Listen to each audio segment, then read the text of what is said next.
Welcome back. Congratulations on making it this far into the course. This lesson, we're going to run through the game and make some tweaks and updates to the gameplay. So we come into the game, and this is where the user experience comes in, that we see that we've got welcome to the game, guess a number 1 to 10. We probably don't need the welcome to the game, so let's get rid of that.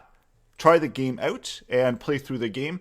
So we see that the number was higher. Let's try a lower number. Or let's try a higher number, so we can go to 10. And we know the number is 9 because it's output into the console. So we're going to have to remove that as well after we finish testing and debugging. So now we know that the number was lower, so let's guess correctly. And you might want to keep this in place while you're doing your debugging and your testing of the gameplay. So correct guess of 9 in 4 guesses. So that one is okay. And then when we restart the game, we got welcome to the game, guess a number 1 to 10.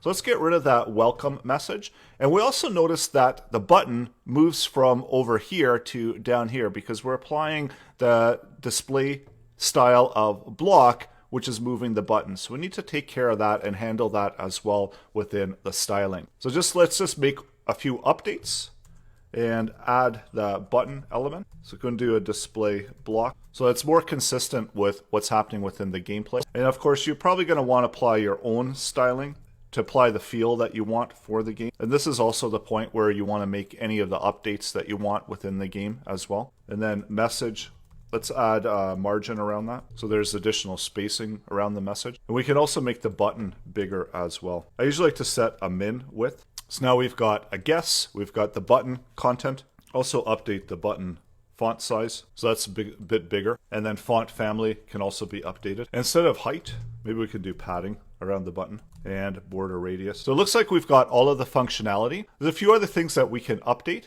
and we can update it more in a backtick templated format. So instead of sending in these strings, we can send these strings through within a backtick template format. So what I mean by that is using that backtick instead of the quotes. And that's going to also provide you more flexibility within your string so you can add in the quotes as needed. So I'm just replacing all of these quotes with backticks. And using the backtick templating format, you can also update your add-in variables by using the $sign and the curly bracket. So you don't have to break in and out of your string, which looks a whole lot better, of course. And that's how we can pass variables into the message area. And we'll do the same thing for our temp message here. So using backticks again. And then where we need to use the string values, we're going to use the curly brackets so that those variables get added into our content. I think we're ready to try it again. So let's do a refresh. And you see it doesn't affect the output. That output is still the same. If you go to inspect, that output that's being output there is still the same. So always run through it and make sure that things are working as you're expecting it to. So every time we run the game again, so every time the game has to run again, whenever it's game over, we can update the game minimum or game maximum to increase. So we can increase it by 5. This makes the game more interesting as you play through it. So now we're guessing a number from 1 to 15 was higher. Now we're guessing a number from 1 to 20. So we've made it fairly dynamic. Also, let's get rid of the console messages.